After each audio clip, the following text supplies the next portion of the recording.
gaming isn't dying? The last few months on the internet, I noticed there's been lots of discourse I love how I've watched every single one of these going on about modern day gaming. Lots of discussions about how gaming is no longer what it used to be. That gaming is being ruined by corporate greed. Yep. And yes, there's lots of truth in those discussions.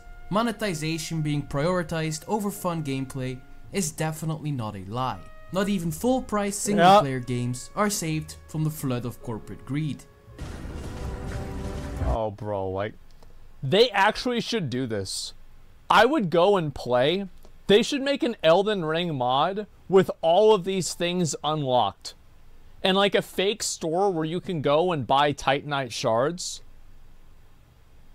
And call it like Elden Ring by Ubisoft or Elden Ring by Activision.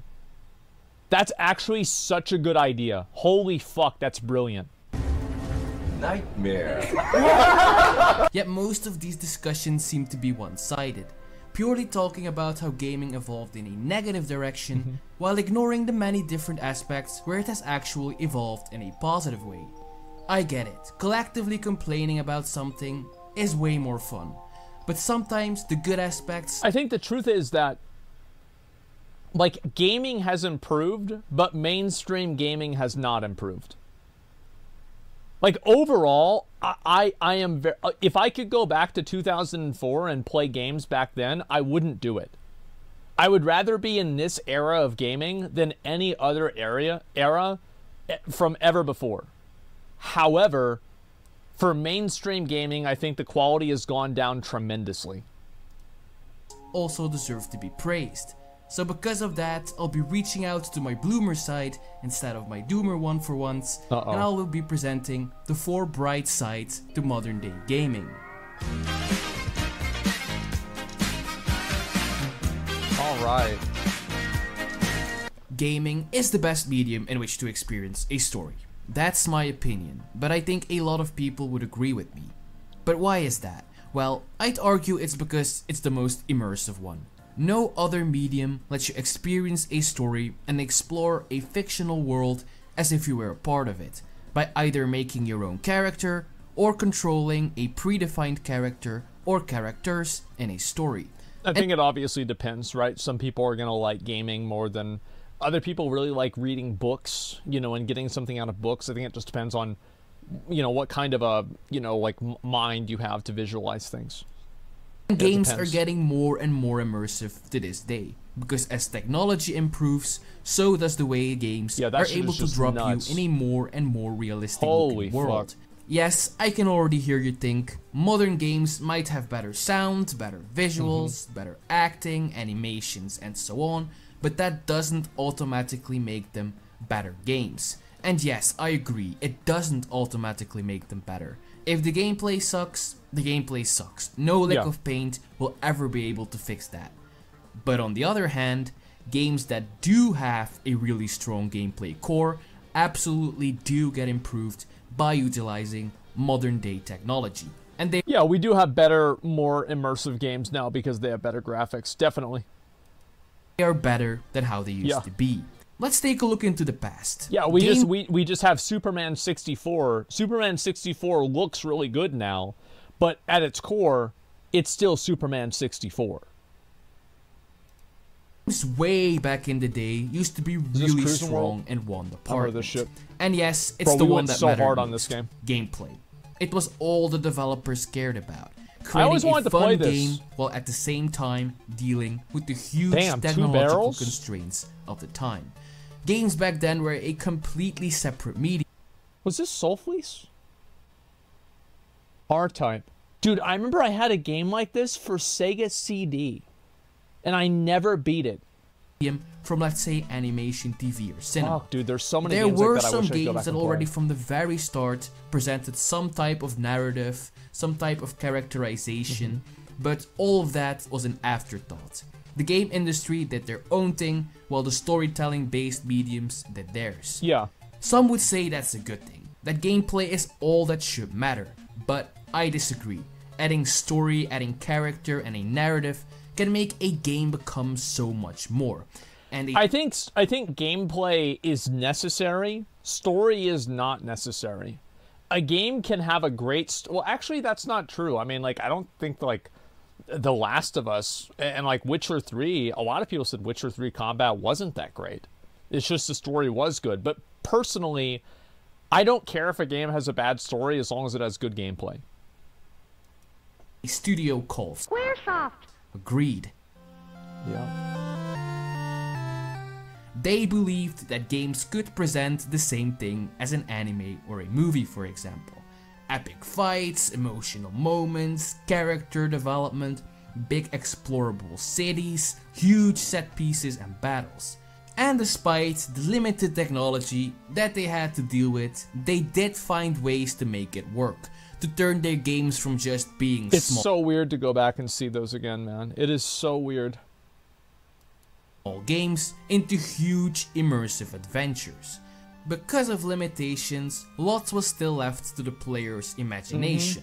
Lots of things players needed to imagine themselves. They needed to translate the pixelated environments, characters, and bosses. Bro, this fight was kind of hard. Like, I remember this was rough. This is the last boss. We have to break through into the temple. Link to the Past, yeah.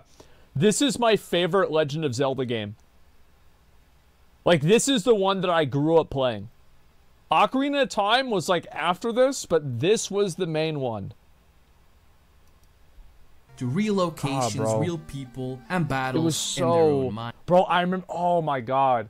Like, dude, this is the thing. Is, like, Legend of Zelda used to have such a dark tone to it. And that's why whenever they brought out that Wind Waker pussy bullshit, I was mad. Bro, because I remember back, like, the Super Nintendo drawings of, like, Legend of Zelda, like, Ocarina of Time and Link to the Past. Bro, shit was brutal. It was dark. This was some Frazetta shit. And then they were like, oh, yeah, we're gonna sail around and Link's a cartoon. Fuck that. Like, bro, you were going in down to the bottom of a dungeon to fight Ganon, the pig wizard. Oh, it was so good. Fuck, it was good. Like, remember, like, bro, in Majora's Mask, you were fighting against the moon that wanted to destroy everything and kill everyone, including itself, because it felt like it. Because fuck you, that's why. It was brutal. But as technology grows, so does the developer's ability to make their full vision a reality, with each console generation allowing more and more to be direct. This was my game, bro. I'm getting so nostalgic. This was my game. If I could say any one game I grew up playing, this would be number one. This was it right here. I would say Yoshi's Island would probably be 2, and Link to the Past would probably be 3. To be directly presented to the player, and thus leaving less and less things to the player's imagination. Look at those Unreal 5 visuals. Yeah, we watched the future this. of gaming is looking more and more real. So in short, the growth of technology and the way AAA developers are able to fully utilize that technology to make games more real and immersive is definitely one positive evolution. Yeah. And it will only keep evolving from here into the future. Yeah, I think the graphical quality, and then also this is another point I'm probably expecting he'll bring this up, is that the barrier to entry to having super high, great graphical fidelity is so much lower now than it used to be. I think a great example is Bleak Faith. Remember whenever I played that Bleak Faith game, and like the graphics of the game, like some of them were literal dog shit. But other parts of them were actually incredible. They were really, really well done. And that was made by 3 dudes that couldn't even program how to make a menu work.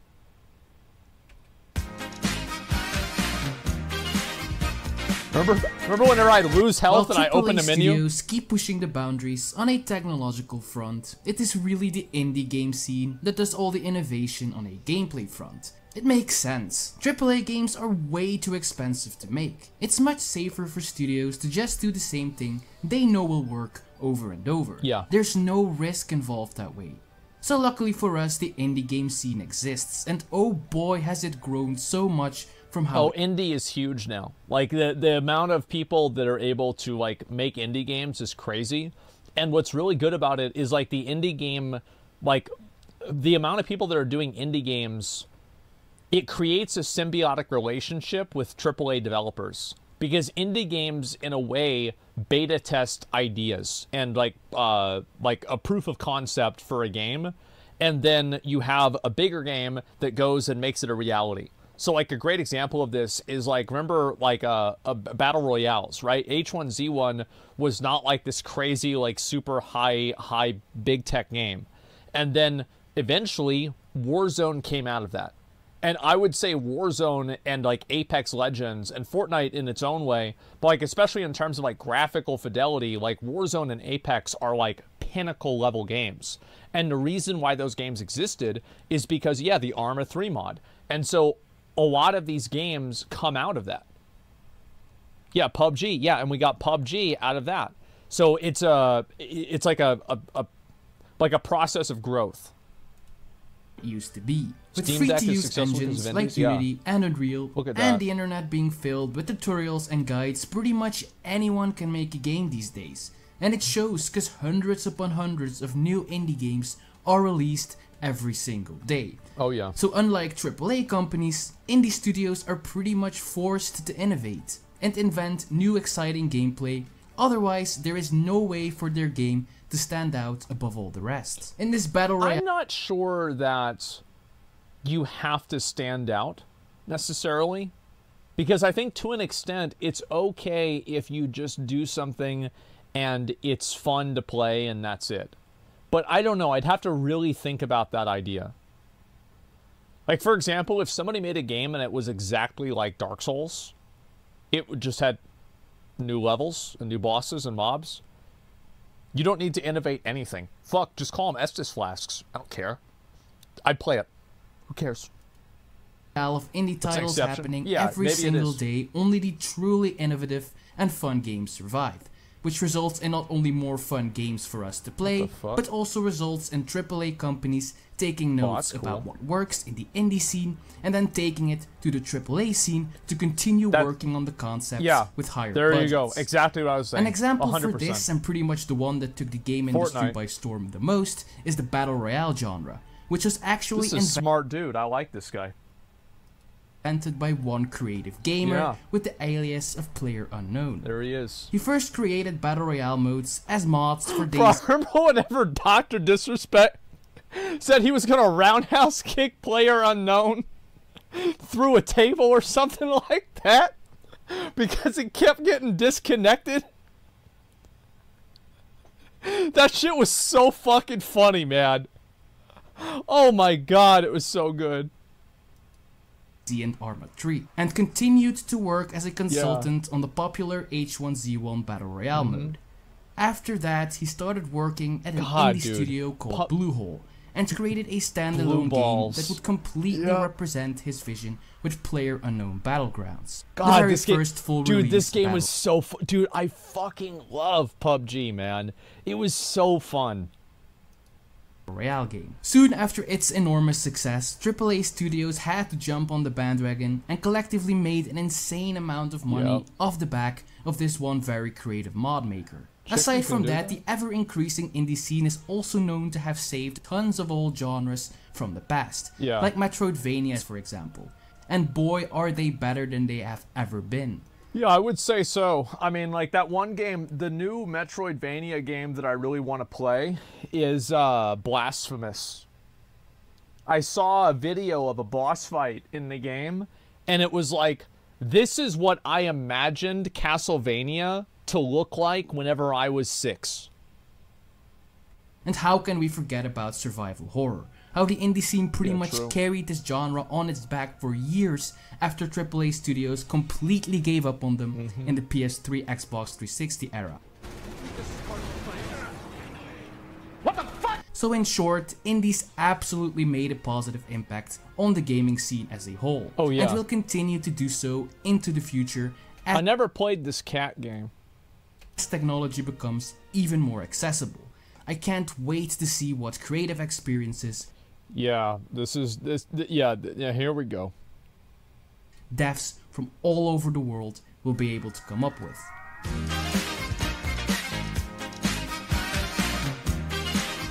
AAA single player isn't going anywhere. Rockstar Games. Everyone knows them. They are one of the most acclaimed developers in the AAA gaming space, and oh boy do they swim in cash. Grand Theft Auto Online still milks the shit out of its player base every single day, earning Rockstar potentially millions of dollars a month, with the game being an absolute pay-to-win mess. Yet despite... I don't know anything about Grand Theft Auto Online. I have no idea about anything about it. The only time I hear about it is whenever one of this, like, apparently NoPixel is exploding. And I talked to a couple of people that RP there, and they said, yeah, it's not good. But, like, that's about it. Despite all that, Rockstar Games still has its reputation as being a legendary studio. Yep. While EA, Ubisoft, and Blizzard, for example, have absolutely been dragged through the mud by the general public for monetizing all their games so heavily. Yep. But what is it that Rockstar has that the other studios don't have? They don't make a lot of games, they never really talk about them a lot, and they just shut the fuck up. They do what a lot of these Japanese studios do that everybody likes, is that you never hear anything from them at all unless it's like, hey, we're making a new game, hey, it's coming out now, here it is. And that's it. Well, they shut the fuck up, yes. It's Red Dead Redemption 2. This game released in 2018 and was praised by the gaming public as an absolute masterpiece, winning tons of awards. In its standalone single-player component, not a single microtransaction is to be found. Yeah. No early access bullshit, no paid cosmetics, no cutting it up in parts and selling stuff later. It's just a good old single-player experience you pay full price for, and in return, you get the full game with nothing held back from you.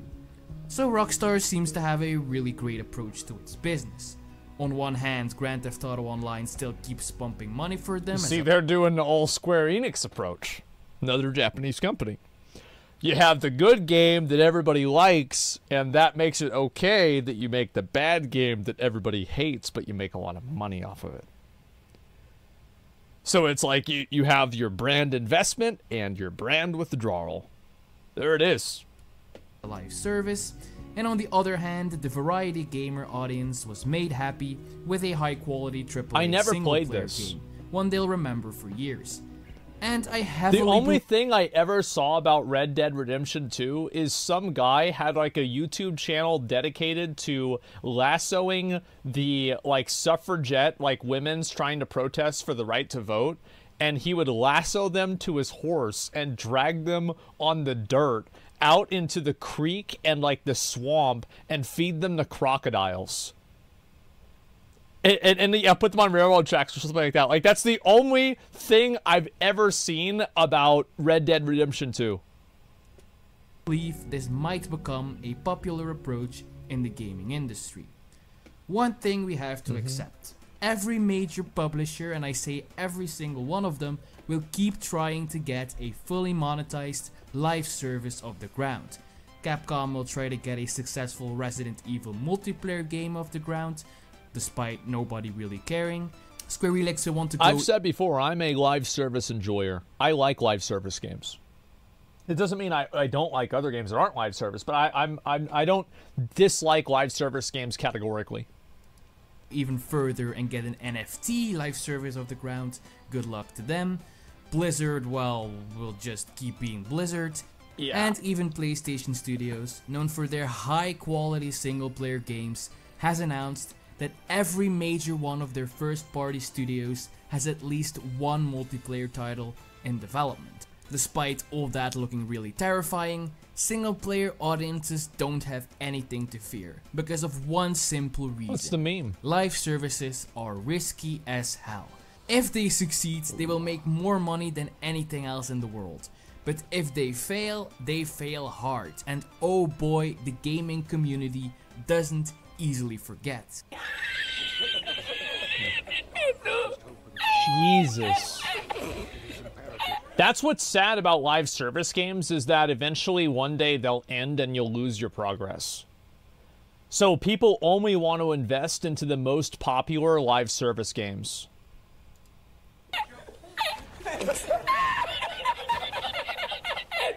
Oh, that Avengers game was just like, I mean, they, oof.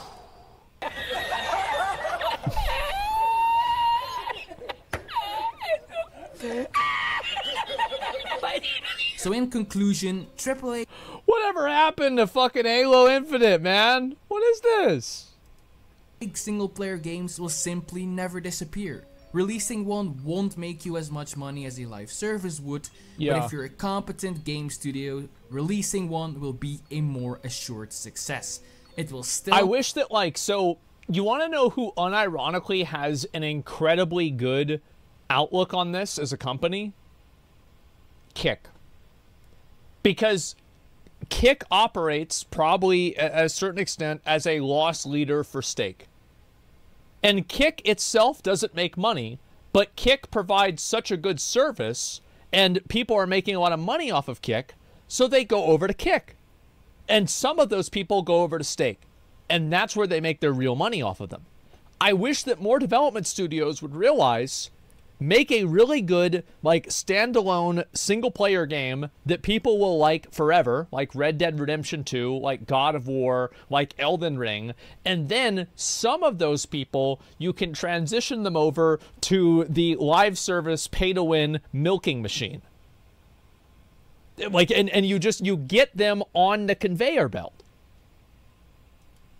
Make lots of money, the most vocal gaming community will love you for it, and non-live service games are also more likely to get you to score during award season. They definitely are. I think so. And also, like, I think that live service games are great in the here and now. Absolutely. But the reality is, like, I can go back and I can play, we were looking earlier at, like, Link to the Past. I can go back and I can play Link to the Past, and I can play the exact same game that I played whenever I was in 2nd or 3rd grade. That's incredible. That's why, and like in 10 years from now, in 50 years from now, your grandkids, you can watch your grandkids not understand where to go whenever they see the Asylum Demon for the first time in Dark Souls 1. And you can see the door open, the kid didn't recognize it, he's sitting there, he's got the broken sword, he's crying, no, you can't stop playing, you have to keep playing, you're laughing at him, and that's just what's gonna happen. And that's the good thing about offline single-player games, is that they will be good forever. Remake is an even easier win for both publisher Get and good, gamer. Little buddy, yep. If you look around, you'll see that most major publishers still release so many high-quality single-player games for this very reason. And if you don't see it, well, you just need to look around more.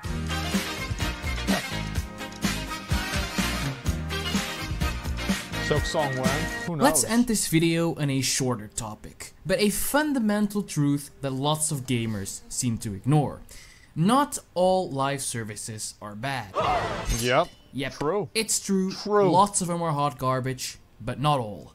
Final Fantasy XIV, Destiny, World of Warcraft, League of Legends, Valorant, Apex, Fortnite. Bro, what was he doing aiming there? Like, he should not have been aiming there. That's totally his fault. He's dead. And so many more that I can't mention them all. They all have dedicated communities for a reason. And they do very well even 10 years after their respective release. Yep. And with the growth of technology, the potential these more social-oriented games have to grow and evolve far outweigh the potential for growth in the single-player market. Despite all that, when I love how, like, all of these videos are just... It's just me watching videos. That's it. Where is it? Yeah, there you go. all that, and looking at discourse about games, all that is talked about is how live services are stupid and how they pretty much ruin everything. Another one right there. And that's because of... And that's what I was saying. Yeah, I always get so much shit for saying that I like live service games. Of course, the angry mob of single-player variety gamers is far more vocal in that field than the people that actually enjoy these types of games. That's what I'm saying, dude. There's so many people that play these like live service games that you just never see them because the only people they talk to are the guys in their frat and the other people that are in their classes in college. They're like, yeah, bro. Oh my god, bro. We're gonna get this next prestige in COD, bro. It's gonna be so good. Which in a way is understandable because for a time it looked really bad.